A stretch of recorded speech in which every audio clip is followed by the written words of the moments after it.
Hello दोस्तों, welcome back to my channel. मैं थोल्ला भाई पीके में आपका स्वागत है। तो दोस्तों, आज आप लोग की डिमांड पे आ गया किरचॉफ का नियम। बहुत सारे बच्चों ने कमेंट किया था, सर किरचॉफ का नियम एक बार वीडियो आप अपलोड कर दीजिए। तो आज आप लोग की डिमांड पे ये डेरिवेशन में सॉल्व करूंगा और इसमें किरचॉफ के प्रथम नियम को बहुत ही अच्छे से समझते हैं। तो देखो, किरचॉफ का नियम क्या है। अगर मान लो 1 नंबर में क्वेश्चन आएगा तो आपको कितना लिखना है, पहले वो समझ लेते हैं। तो किरचॉफ का नियम के आधार पर धारा का नियम तथा उल्टता का नियम समझाइए। मतलब किरचॉफ के 2 नियम थे, एक आपका धारा का नियम और दूसरा आपका उल्टता का नियम। तो इन दोनों को पहले हम विस्तार से समझ लेते हैं।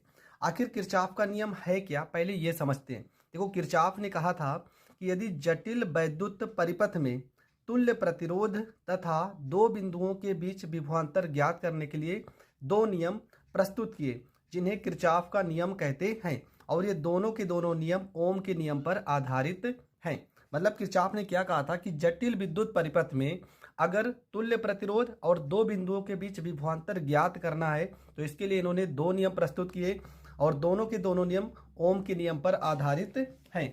तो धीरे धीरे इसके बारे में मैं और भी आपको समझाता हूँ। देखो, किरचॉफ के 2 नियम हैं। एक आपका है धारा का नियम, एक आपका है धारा का नियम, जिसको हम लोग संधि का नियम भी कहते हैं, संधि का नियम भी कहते हैं। और इसी को हम किरचॉफ का प्रथम नियम भी कहते हैं। तो इतने सारे नाम हैं, आप कंफ्यूज मत होना। दूसरा आपका होता है उल्टता का नियम, उल्टता का नियम, और इसी को हम लूप का नियम भी कहते हैं, लूप का नियम भी कहते हैं। और इसी को हम किरचॉफ का दूसरा नियम भी कहते हैं, दूसरा नियम भी कहते हैं। इतने सारे नाम हैं, कंफ्यूज मत होना। इसमें से कोई भी नाम पेपर में आ सकता है। तो किरचॉफ ने क्या किया था, इन्होंने 2 शब्द आपको याद करना है। जटिल वैद्युत परिपथ में, जटिल वैद्युत परिपथ में 2 चीज को ज्ञात करना है। एक आपका क्या, एक आपका धारा और दूसरा आपका वैद्युत प्रतिरोध, वैद्युत प्रतिरोध। और इनके बीच में, प्रतिरोधों के बीच में क्या, दोनों प्रतिरोधों के बीच में विभवांतर को ज्ञात करने के लिए एक नियम दिया। 2 नियम प्रस्तुत किए जिसे हम किरचॉफ का नियम कहते हैं। आपको क्या लिखना है कि किरचॉफ ने जटिल वैद्युत परिपथों में दो बिंदुओं के बीच विभवांतर और धारा को ज्ञात करने के लिए 2 नियम प्रस्तुत किए, जिन्हें किरचॉफ का नियम कहते हैं। और ये दोनों के दोनों नियम किसके नियम पर आधारित हैं, ओम के नियम पर आधारित हैं। ओम के नियम का फार्मूला क्या है, V बराबर I इंटू आर। ओम का नियम कहाँ पर लागू होता है, तो ओम का नियम धात्विक चालकों पर लागू होता है। तो इतनी सारी चीजें आपको किरचॉफ के बारे में पता होना चाहिए। तो ये आपका हो गया किरचॉफ का नियम। अब हम पहले नियम को डिस्कस करते हैं। तो ये आपका हो गया किरचॉफ का प्रथम नियम। इसमें क्या क्या आपको लिखना है और कितना पेपर में लिखना है, वो सारी चीजें मैंने यहाँ पे लिखी है। तो देखो, किरचॉफ का प्रथम नियम जिसे धारा का नियम या संधि का नियम या फंक्शन लॉ कहते हैं। इतने सारे नाम हैं। किरचॉफ का प्रथम नियम, दूसरा नाम है धारा का नियम और तीसरा नाम है संधि का नियम, और इसको इंग्लिश में फंक्शन लॉ के नाम से भी जाना जाता है। तो एक छोटा सा ये आपका फिगर बना है। देखो, इसमें दिखाया क्या गया, यहाँ पर जिस बिंदु O पर ये सारी किरणें आकर मिल रही हैं, तो ये आपका है संधि। जहाँ पर सारी की सारी धाराएं आकर मिल रही हैं, इसे हम कहते हैं संधि या जंक्शन। देखो, ये धारा आ रही है, ये भी आ रही है, ये भी आ रही है, और ये वाली धारा जा रही है और ये भी जा रही है। मतलब एक चीज़ तो यहाँ से क्लियर होगा कि जितनी भी धाराएं संधि पर आ रही हैं, अगर इन सबको हम जोड़ लेते हैं तो इनका बीजगणितीय योग क्या होगा, इनका बीजगणितीय योग होगा 0।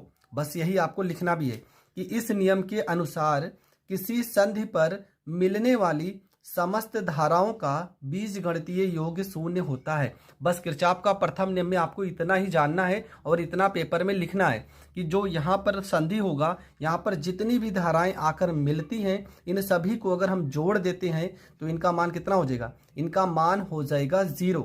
ठीक है, तो लिखा भी है कि इस नियम के अनुसार किसी संधि पर मिलने वाली समस्त धाराओं का बीजगणितीय योग 0 होता है। अब कैसे होता है वो समझ लेते हैं। देखो, ये फिगर तो आपका बना ही है। ठीक है, अब फिगर के माध्यम से हम क्या क्या समझते हैं। यहाँ पे इस फिगर में हम यहाँ पे खुद एक फिगर बना दे रहे हैं। मान लेते हैं ये कोई संधि है। ठीक है, यहाँ पे किरणें आ रही हैं और एक समझ लो जा रही है। ये किरण आ रही है, इसको हम I1 नाम दे देते हैं। ये भी आ रही है, इसे I2 कह देते हैं। ये भी आ रही है तो I3। ये बाहर जा रही है तो इसको हम I4 कह दे रहे हैं। और ये भी बाहर जा रही, तो इसे हम I5 कर दे रहे हैं। और यहाँ पर एक बिंदु क्या है, O है। बस इसी के माध्यम से आपको सारी चीज़ें समझना है। ये जो O बिंदु है जहाँ पर ये सारी किरणें आपस में मिल रही हैं, इसे हम जंक्शन या तो संधि कहते हैं। ठीक है, तो क्या डिफिनेशन इसका क्या है कि संधि पर मिलने वाली समस्त धाराओं का बीज गणितीय योग क्या होता है, शून्य होता है। तो कौन कौन सी धारा है, ये आपका I1 है, प्लस में I2 है, मतलब संधि पर मिलने वाली समस्त धाराओं का बीज गणितीय योग क्या होता है, शून्य होता है। देखो जो किरणें आ रही है, देखो ये धारा आ रही है, ये भी धारा आ रही है, और ये भी धारा आ रही, जो धाराएं अंदर संधि की ओर जाती हैं इनको हम लोग धनात्मक कहेंगे। तो I1 धनात्मक होगा, I2 धनात्मक होगा, I3 धनात्मक होगा। लेकिन देखो ये I4 और I5 ये दोनों धाराएं संधि से बाहर की ओर जा रही हैं। तो जो धाराएं संधि से बाहर की ओर जा रही हैं उनको हम माइनस से दर्शाते हैं। तो I4 और I5 ये क्या हो गया, माइनस हो गया। पर इन सब का योग कितना होना चाहिए, 0, तो यहाँ पर हो जाएगा 0। अब यहाँ पर अगर देखा जाए I1 प्लस में I2 प्लस में I3 को अगर हम रोक लेते हैं तो I4 को इस साइड भेजोगे क्या हो जाएगा, प्लस में I4, I5 को इस साइड भेजोगे प्लस में क्या हो जाएगा, I5 हो जाएगा, I5 हो जाएगा ना। तब यहाँ से क्या क्लियर हुआ कि जो आने वाली धाराएं हैं वो जाने वाली धाराओं की क्या होती हैं, बराबर होती हैं। यहाँ से एक चीज़ ये भी क्लियर हो गया कि जो धाराएं संधि की ओर आ रही हैं उनको अगर जोड़ा जाए और जो धाराएं संधि से बाहर की ओर जा रही हैं उनको अगर जोड़ा जाए तो ये आपस में बराबर होंगे। तो आगे देखो क्या क्या हमने लिखा है, इन सारी चीज़ों को हमने यहाँ पर लिख के दर्शा दिया। तो यहाँ पे देखो I1, I2, I3 ये तीनों धनात्मक होंगे और I4, I5 ऋणात्मक होंगे। इन दोनों को अगर हम इस साइड भेजेंगे तो ये हो जाएंगे प्लस में। तो यहाँ पर हमने लिखा भी है कि संधि पर आने वाली धाराओं I1, I2, I3 को धनात्मक चिन्ह से तथा जाने वाली धाराओं I4 तथा I5 को ऋणात्मक चिन्ह से दर्शाते हैं। अतः आने वाली धाराओं का योग जाने वाली धाराओं के योग के बराबर होता है। इतना आपको पेपर में लिखना है और आपको पूरे के पूरे नंबर मिल जाएंगे। आई होप आपको किरचॉफ का नियम बहुत अच्छे से समझ। वो क्या है, किरचॉफ का दूसरे नियम को हम उल्टता का नियम, लूप का नियम या बंद पास का नियम कहते हैं। तो किरचॉफ का दूसरा नियम का कितना नाम है, देखो उल्टता का नियम भी कहते हैं, लूप का नियम भी कहते हैं या बंद पास का नियम भी कहते हैं, और किरचॉफ का दूसरा नियम तो कहते ही हैं। तो ये सारे नाम में से कोई भी नाम पेपर में आएगा तो आप समझ जाना कि ये किरचॉफ का दूसरा नियम है। आखिर है क्या, ये समझते हैं।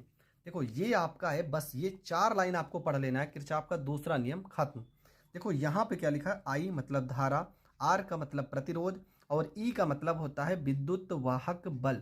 ठीक है, आई का मतलब धारा, आर का मतलब प्रतिरोध और ई का मतलब हो जाएगा विद्युत वाहक बल।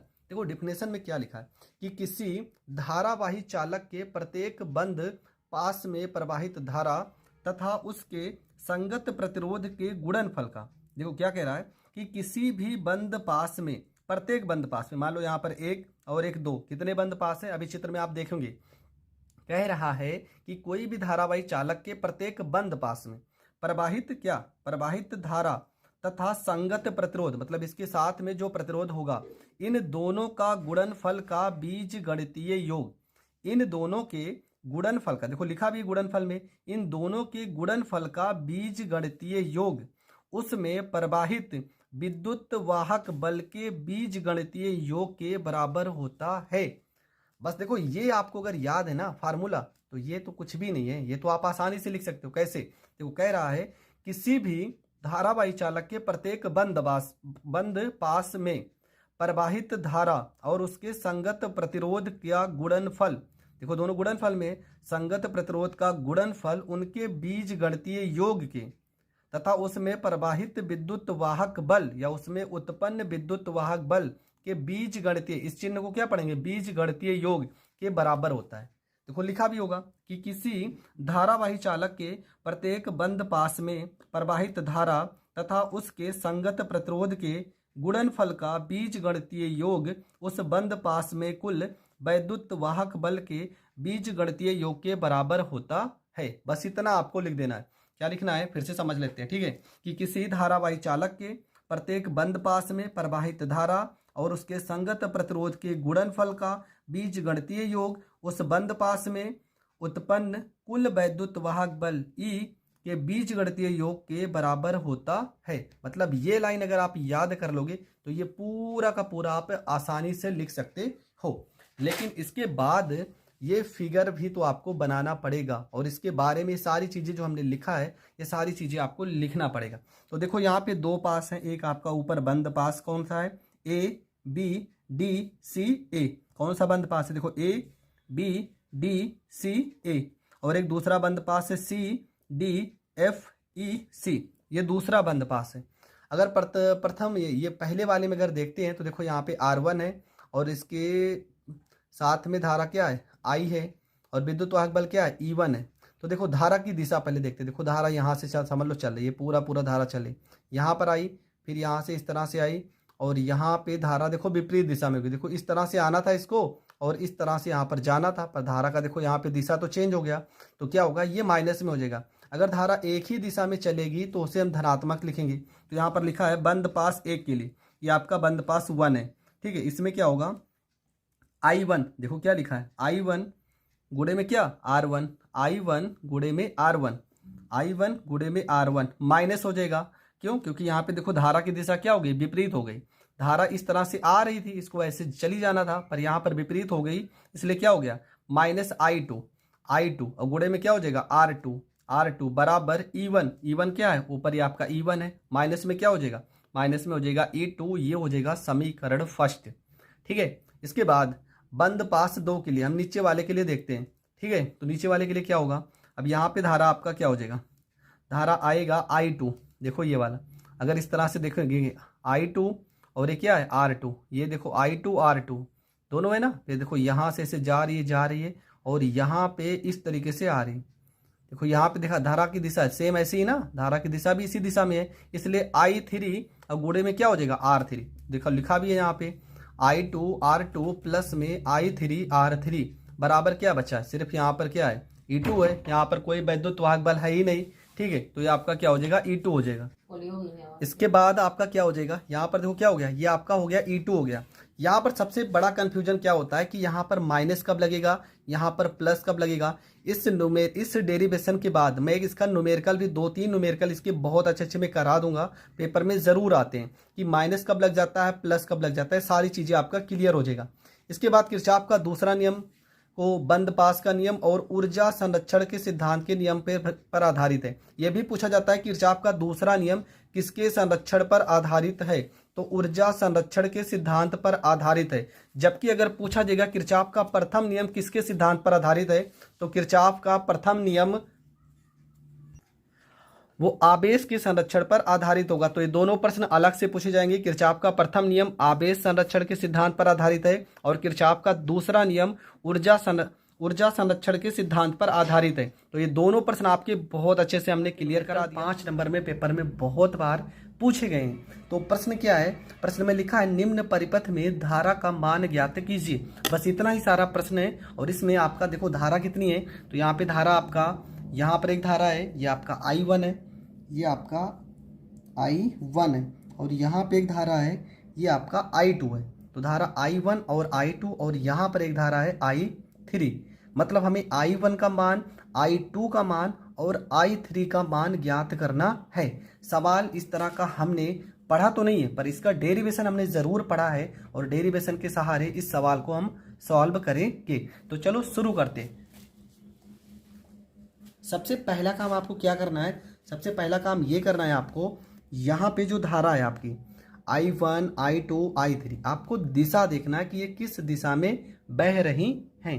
अगर देखा जाए तो ये वाली धारा देखेंगे यहाँ से इस तरह से आ रही है और यहाँ के बाद ये धारा क्या हो गई, विपरीत हो गई। मतलब इस धारा को इस तरह से आना था और इस तरह से यहाँ पर जाना था, परंतु यहाँ पे धारा विपरीत दिशा में बह रही है, तो इस धारा का मान ऋणात्मक होगा। उसके बाद अगर इस साइड से आते हैं, देखो धारा यहाँ से यहाँ इस तरह से आ रही है और यहाँ से होते हुए फिर इस दिशा में जा रही है। मतलब ये वाली दिशा और ये वाली दिशा आपस में समान है, तो ये आपस में जुड़ेंगे। तो हम शुरू करते हैं। शुरू में सबसे पहले क्या करेंगे, यहाँ पे स्टार्ट करते हैं बंद पास। ये ऊपर वाले को मान लेते हैं पहला पास है और नीचे वाले को मान लेते हैं दूसरा पास है। तो हम पहले पहला पास लेके चलते हैं। तो लिखेंगे बंद पास। सवाल थोड़ा बड़ा है, बहुत ध्यान से समझेंगे। बंद पास क्या लिखा है, बी लिखा है तो यहाँ पे बी लिखेंगे, यहाँ ए लिखा है तो यहाँ पर ए लिखेंगे, यहाँ डी लिखा है तो यहाँ डी लिखेंगे, फिर यहाँ सी लिखा है तो सी लिखेंगे और फिर से इसको बंद कर देंगे, यहाँ पे बी लिखेंगे।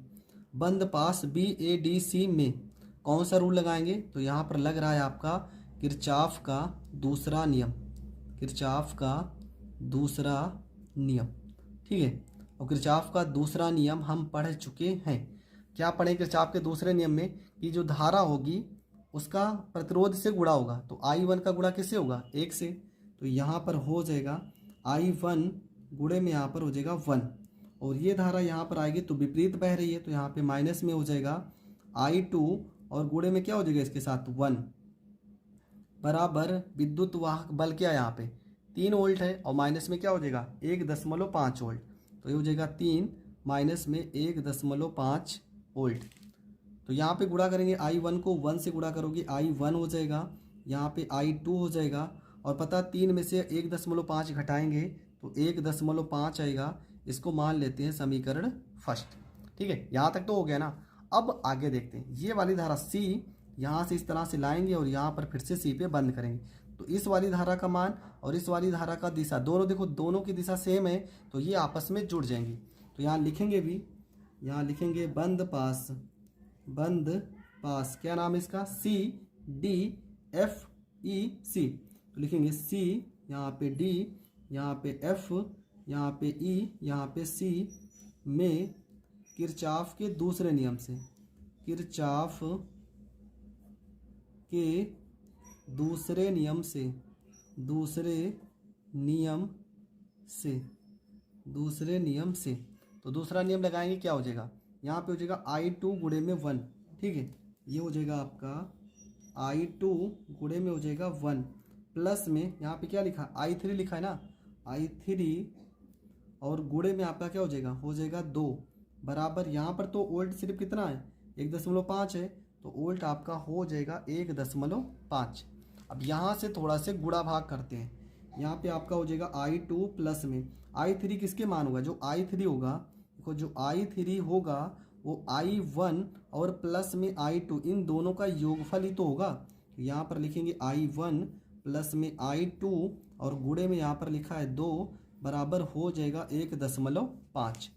यहाँ पर आपका हो जाएगा I2 बराबर 2 को I1 में गुणा करेंगे 2I1 प्लस में हो जाएगा 2I2 बराबर हो जाएगा 1.5। 2I2 और 2I1 हो जाएगा, 2I2 में एक और जोड़ देंगे 3I2 हो जाएगा बराबर हो जाएगा 1.5। समीकरण हो जाएगा सेकंड। यहाँ पे देखो I2 के साथ में 3 है, यहाँ I2 अकेला है तो हम यहाँ पर समीकरण फर्स्ट में क्या करेंगे 3 से कर लेते हैं गुणा, लिख भी देंगे कि समीकरण फर्स्ट में 3 से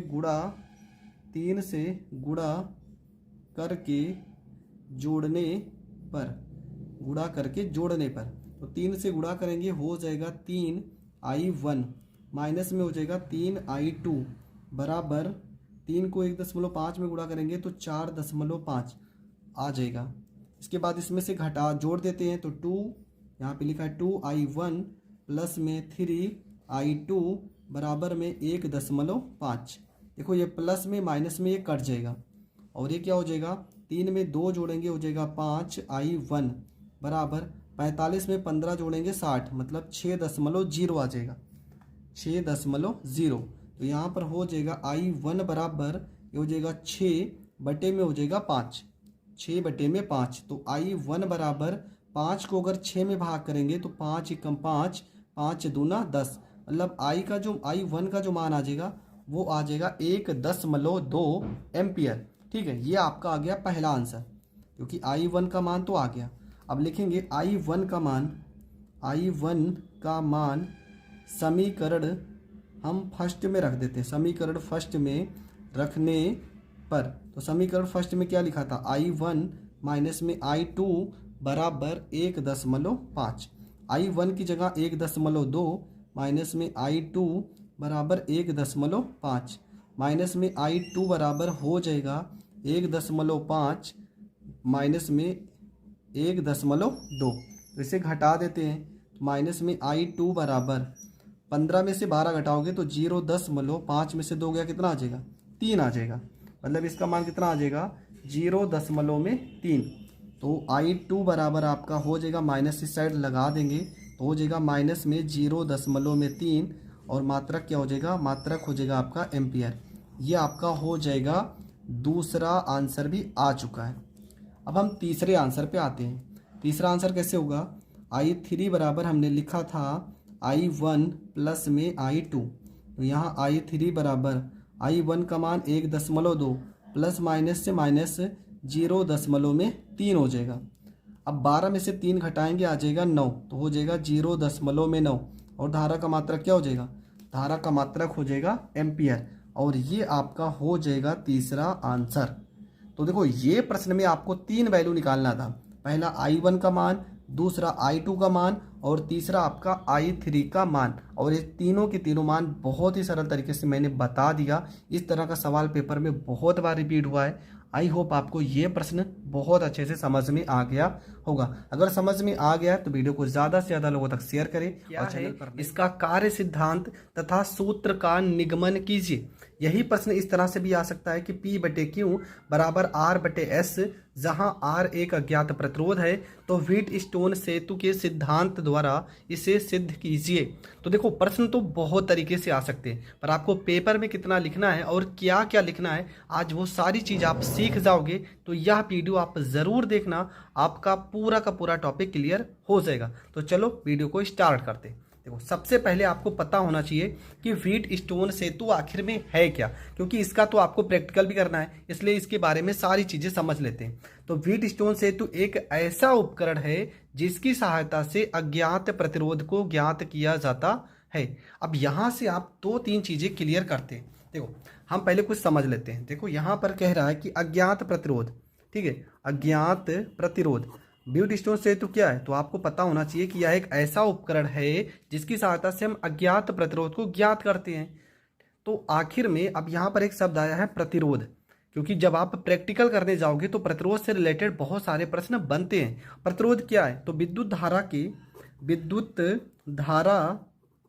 के मार्ग में जो अवरोध उत्पन्न करता है, जो अवरोध उत्पन्न करता है उसे क्या कहते हैं, उसे विद्युत प्रतिरोध कहते हैं। तो सिंपल सा डिफिनेशन है कि विद्युत धारा के मार्ग में जो अवरोध उत्पन्न करता है उसे हम कहते हैं प्रतिरोध। प्रतिरोध को हम कैपिटल R से प्रदर्शित करते हैं, कैपिटल R से प्रदर्शित करते हैं। फार्मूला हो जाएगा इसका R बराबर V/I हो जाएगा, क्योंकि ओम के नियम का फार्मूला होता है V बराबर I इंटू R। अगर R को हम रोक लेते हैं तो क्या हो जाएगा, V/I हो जाएगा। इसका मात्रक क्या हो जाएगा, तो आपको पता है विभवांतर का मात्रक होता है वोल्ट और धारा का मात्रक क्या होता है, धारा का मात्रक होता है एम्पियर। तो इसका मात्रक हो जाएगा वोल्ट प्रति एम्पियर, और वोल्ट प्रति एम्पियर को हम ओम भी कहते हैं, तो इसका मात्रक ओम भी हो जाएगा। तो प्रतिरोध के बारे में इतनी सारी चीज़ें तो आपको पता ही होना चाहिए कि क्या, कि विद्युत धारा के मार्ग में जो अवरोध उत्पन्न करता है उसे प्रतिरोध कहते हैं। इसका फार्मूला भी हो जाएगा R बराबर V/I। प्रतिरोध का मात्रक ओम होता है, इसका मात्रक वोल्ट प्रति एम्पियर होता है। तो ये सारी चीज़ें आपको पता होना चाहिए, क्योंकि प्रतिरोध शब्द ही आपके लिए क्वेश्चन पैदा कर देगा और उस क्वेश्चन के अकॉर्डिंग बहुत सारे क्वेश्चन आपके बन जाएंगे। तो इतना चीज़ आप समझ गए होंगे कि व्हीट स्टोन सेतु क्या है। तो हमने कहा व्हीट स्टोन सेतु एक ऐसा उपकरण है जिसकी सहायता से किसी अज्ञात प्रतिरोध का मान ज्ञात किया जाता है। इसका आविष्कार इंग्लैंड के वैज्ञानिक C.F. व्हीट स्टोन ने किया था। इंग्लैंड के वैज्ञानिक थे C.F. व्हीट स्टोन ने किया था, इसलिए उन्हीं के नाम पर इसका नाम व्हीट स्टोन सेतु पड़ा। तो ये हो गया व्हीट स्टोन सेतु का डिफिनेशन। ठीक है, क्या क्या लिखना है कि यह एक ऐसा उपकरण है जिसकी सहायता से अज्ञात प्रतिरोध को ज्ञात किया जाता है। इसका आविष्कार इंग्लैंड के वैज्ञानिक C.F. व्हीट स्टोन ने किया था और इसीलिए उन्हीं के नाम पर इसका नाम व्हीट स्टोन सेतु पड़ा। यहाँ तक आप समझ चुके हैं, तब इसके आगे हम समझते हैं। तो यहाँ पे आपको एक छोटा सा चित्र बना लेना है, ठीक है, यहाँ पे एक छोटा सा फिगर ज़रूर बना लेना है। इसके बाद इसी फिगर के अकॉर्डिंग हम पूरी चीज़ को क्लियर करेंगे। तो यहाँ पर देखो A लिखा है, ये आपका B लिखा है, ये आपका C लिखा है, यहाँ पे आपका D लिखा है, यहाँ पे P लिखा है, यहाँ पे Q लिखा है, यहाँ पे R लिखा है, यहाँ पे S लिखा है। यहाँ पे I1 धारा बह रही है और यहाँ पे I1 धारा बह रही है। यहाँ पे आपका I2 है और यहाँ पर भी क्या है, I2 है। ये आपका कुंजी K2 है और ये G आपका क्या है, ये आपका धारा मापी है। और यहाँ पर विद्युत वाहक बल E और कुंजी K1 लगा है। अब इसकी रचना कैसे करनी है, देखो इस चित्र को देखते हुए मैं इसकी रचना क्लियर करा दे रहा हूँ। रचना में आपको क्या क्या लिखना है, लिखना है कि माना 4 प्रतिरोध P Q R S कौन से क्रम में जुड़े हैं, भुजा, देखो क्या लिखा है कि माना 4 प्रतिरोध P Q R S भुजा AB, भुजा BC, भुजा AD, भुजा CD में इस प्रकार जुड़े, देखो इस प्रकार जुड़े हैं कि ये एक चतुर्भुज का निर्माण करते हैं। देखो चतुर्भुज बन रहा ना, 1 भुजा, 2 भुजा, 3 भुजा, 4 भुजा। तो क्या लिखे हो कि माना 4 प्रतिरोध P Q R S इस प्रकार भुजा AB, भुजा BC, भुजा CD, भुजा DA में इस प्रकार जुड़े हैं कि ये एक चतुर्भुज का निर्माण करते हैं। ठीक है, इसके बाद आपको क्या लिखना है, इसके बाद लिखना है कि A और C, देखो ये क्या लिखा है, A और C के बीच में, देखो बीच में क्या लगा है, विद्युत वाहक बल E और कुंजी K1 श्रेणी क्रम में जुड़ा है। A और C के बीच में विद्युत वाहक बल E और कुंजी K1 श्रेणी क्रम में जुड़ा है। इसके बाद क्या लिखेंगे, तथा भुजा B और D के बीच में, भुजा B और D के बीच में कुंजी K2 तथा धारा मापी G इस प्रकार जुड़ा है कि इनके बीच में, देखो यहाँ से अलग हुआ है ना, इस प्रकार जुड़ा है कि ये दोनों संतुलन अवस्था में हों। यहाँ तक आपको लिख देना है। उसके बाद लिखना है कि P Q R के मान हमें ज्ञात है, इसलिए इन्हें ज्ञात प्रतिरोध कहते हैं, तथा यस का मान ज्ञात नहीं है, इसलिए इसे अज्ञात प्रतिरोध कहते हैं। यहाँ तक आपको लिखना है। तो पूरा का पूरा रचना एक बार मैं फिर से समझा दे रहा हूँ, ध्यान से समझना। देखो एक एक लाइन में याद करा दूंगा। क्या लिखा है कि माना 4 प्रतिरोध P Q R S इस भुजा AB, भुजा BC, भुजा AD, भुजा CD में इस प्रकार जुड़े हैं कि एक चतुर्भुज की रचना करते हैं।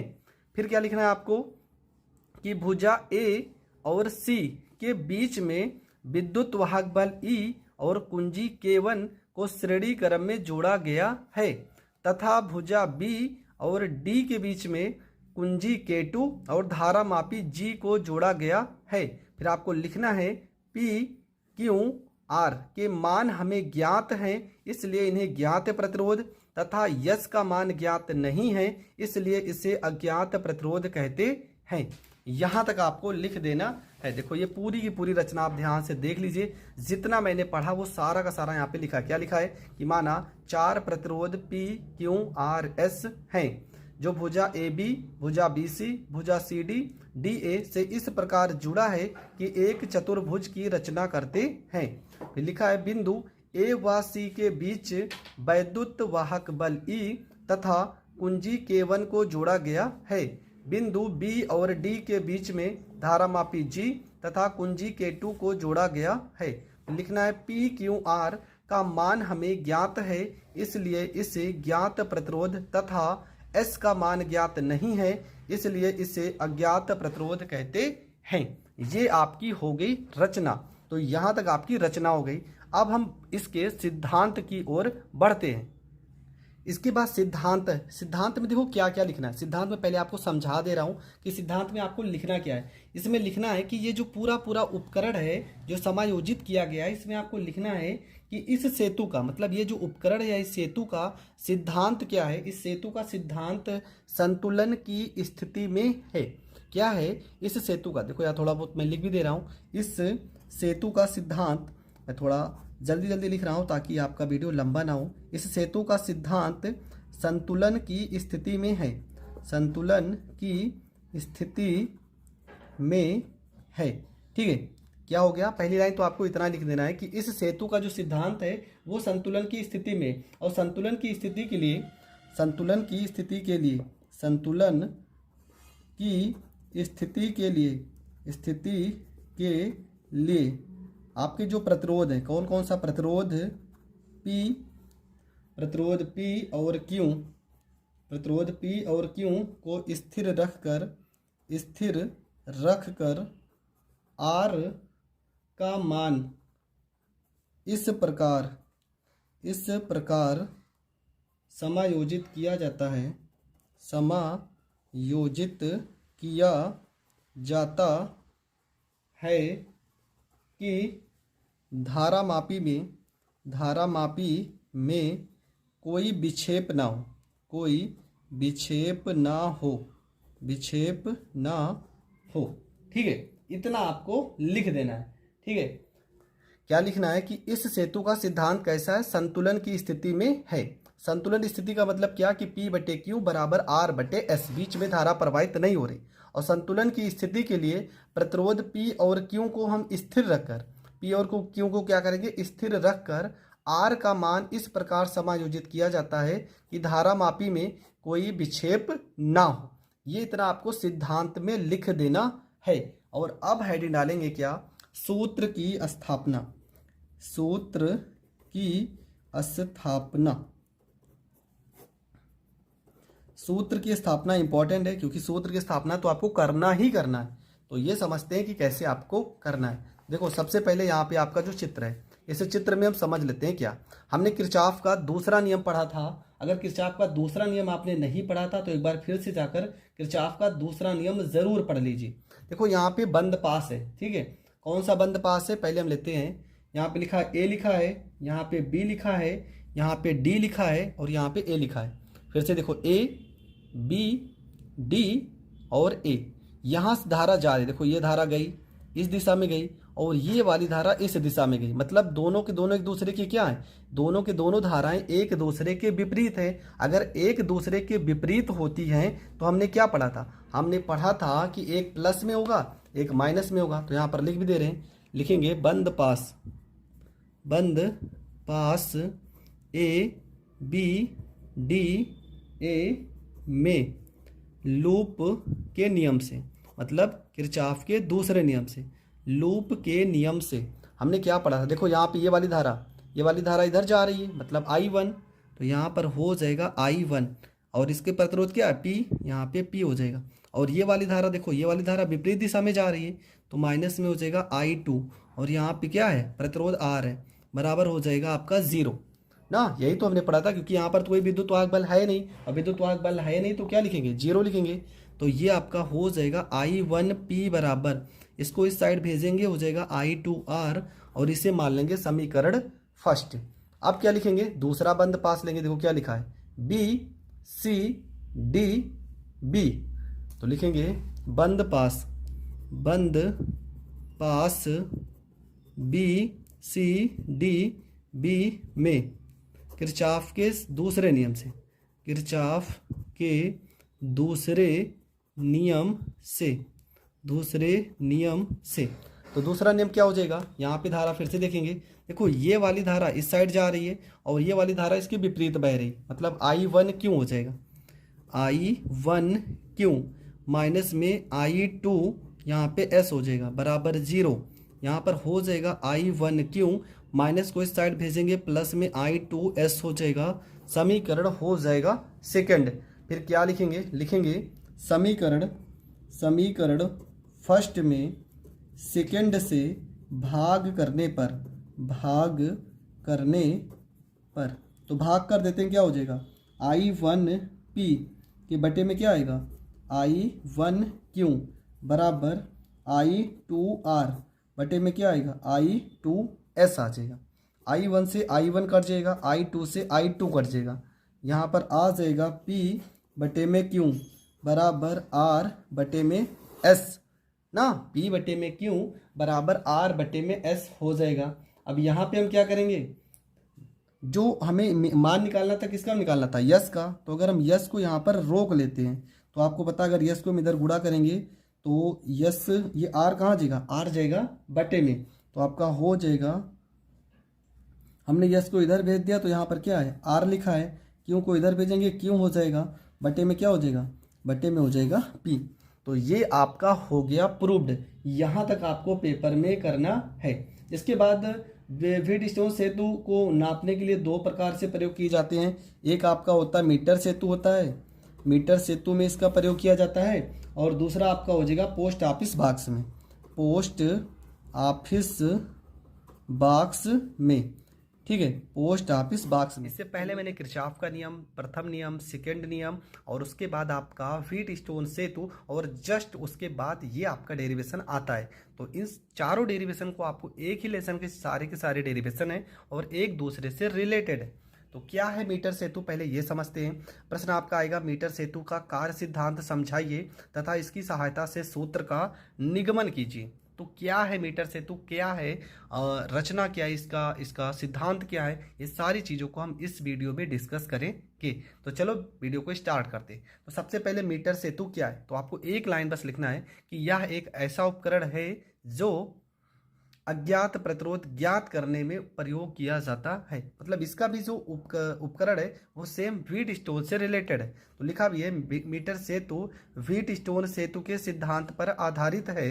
यह एक ऐसा उपकरण है जिसकी सहायता से अज्ञात प्रतिरोध को ज्ञात किया जाता है। बस इतना ही आपको लिखना है कि मीटर सेतु एक ऐसा उपकरण है जिसकी सहायता से अज्ञात प्रतिरोध को ज्ञात किया जाता है।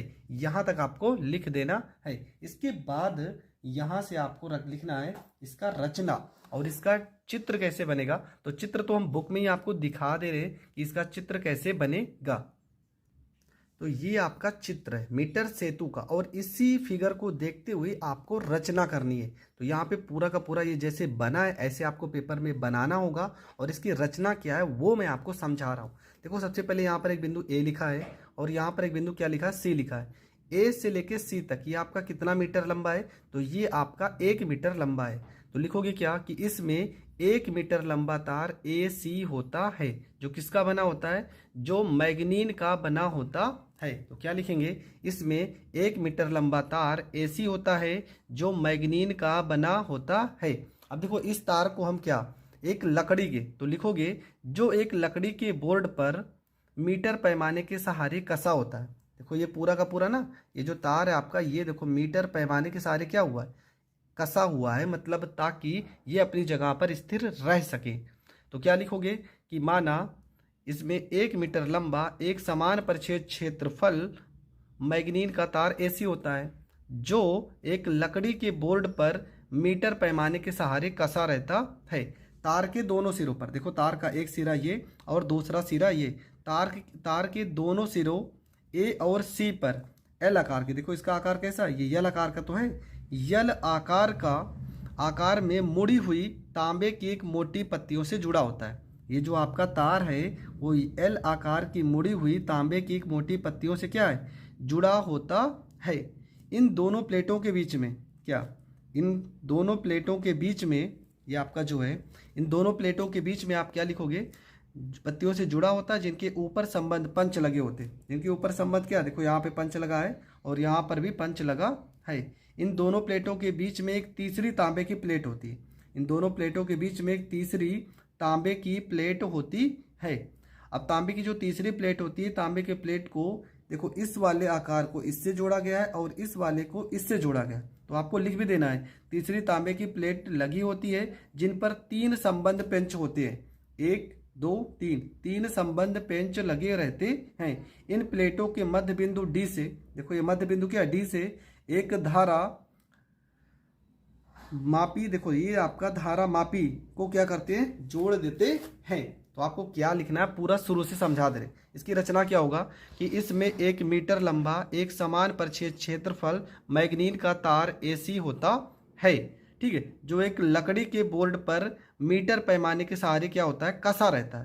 तार के दोनों सिरों पर A और C में L आकार से मुड़ी हुई एक तांबे की मोटी पत्तियों से जुड़ा होता है, जिनके ऊपर जिनके ऊपर देखो ये संबंध क्या लगे होते हैं, पंच लगे होते हैं। इन दोनों प्लेटों के बीच में एक तांबे का तीसरा प्लेट होता है जिनमें 3 पेंच होते हैं, देखो 1 2 3, और बीच वाला जो पेंच होता है उससे एक धारा मापी G जुड़ा होता है। ये आपको रचना में लिखना है। तो रचना में मैंने जो भी बताया था वैसे ही आपको लिखना है और यहाँ पे मैंने रचना लिखी भी है, ठीक है। तो रचना में क्या लिखा है ये सारी चीज़ें यहाँ से हम समझ लेते हैं। तो ये आपकी हो गई रचना।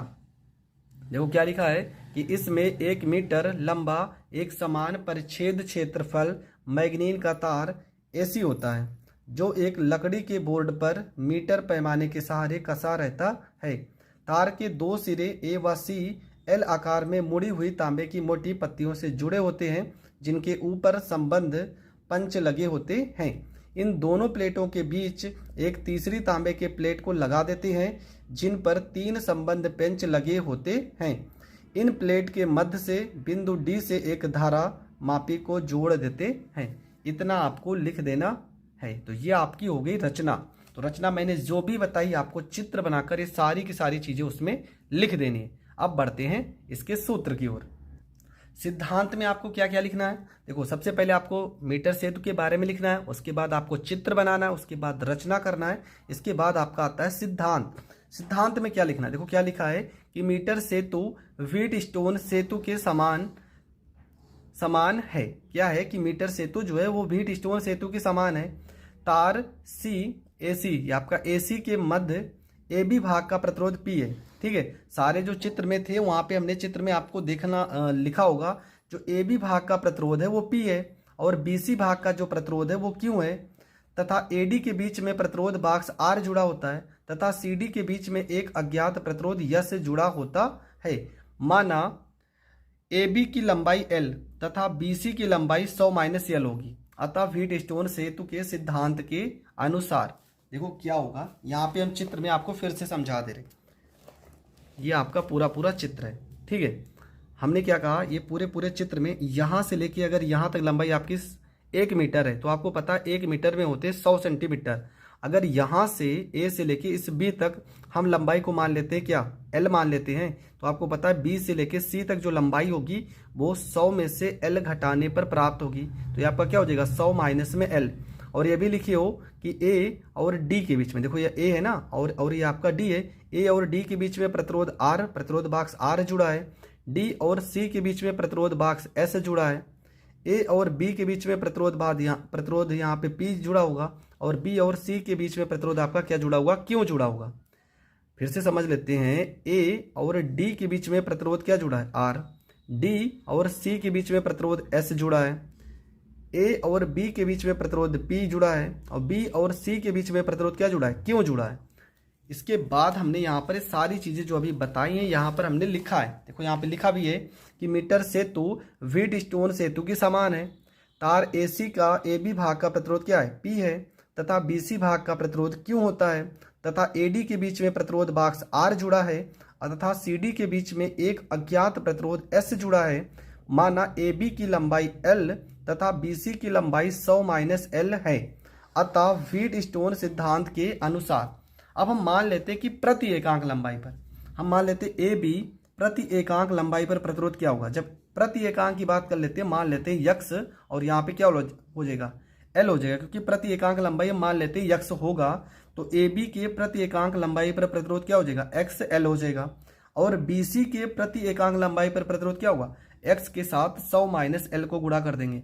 मतलब एक बार x को L से गुणा करेंगे जब AB के बीच बात करेंगे और BC के बीच जब बात करेंगे तो x आपका 100 - L हो जाएगा। इसके बाद देखो हम क्या करेंगे, यहाँ पे व्हीट स्टोन सेतु से, ये हमने पढ़ा था व्हीट स्टोन सेतु में P बटे में Q बराबर R बटे में S। तो P की जगह पे क्या रखेंगे, P की जगह पे रखेंगे यहाँ पे XL और Q की जगह पे क्या रखेंगे, X बटे में 100 - L बराबर यहाँ पे R हो जाएगा और S की जगह पे S हो जाएगा। अब यहाँ पे क्या करेंगे, देखो x से x कट जाएगा, यहाँ पे L बटे में 100 - L हो जाएगा बराबर R बटे में S हो जाएगा। इसके बाद क्या होगा, L को हम S से गुणा कर देंगे, L इंटू S हो जाएगा और R को अगर इससे गुणा करेंगे तो R 100 - L हो जाएगा। हमें S का वैल्यू चाहिए तो S को अगर हम रोक लेते हैं तो L यहाँ पर गुणे में यहाँ पर कहाँ आएगा, यहाँ पर आ जाएगा बटे में। फिर से समझ लेते हैं, थोड़ा सा कैलकुलेशन है, कुछ करना नहीं। P की जगह पे हमने XL रखा, Q की जगह पे X 100 - L, X से X कट गया। S को अगर हम L से गुणा करेंगे तो यहाँ पे देखो गुणा किए हैं, S को अगर L से गुणा करोगे L S आ जाएगा। 100 - L को R से गुणा करोगे R ब्रैकेट में 100 - L हो जाएगा। हमें S का वैल्यू चाहिए तो S को रोक लेते हैं। L यहाँ पर गुणे में तो यहाँ पर कहाँ आएगा, यहाँ पर आ जाएगा बटे में। और यही आपको प्रूव्ड करना था। देखो मीटर सेतु है जो बहुत कठिन नहीं है, सेम व्हीट स्टोन सेतु का अपोजिट है, थोड़ा सा चेंज है बस। बाकी सारे के सारे रूल, नियम, सिद्धांत सब कुछ वही है जो हमने व्हीटस्टोन से तुम्हें पढ़ा था। आई होप आपको ये वीडियो भी बहुत अच्छे से समझ में आ गया होगा। अगर समझ में आ गया तो वीडियो को ज़्यादा से ज़्यादा लोगों तक शेयर करें और चैनल पर नए हैं तो चैनल को सब्सक्राइब करें। जय हिंद, जय भारत।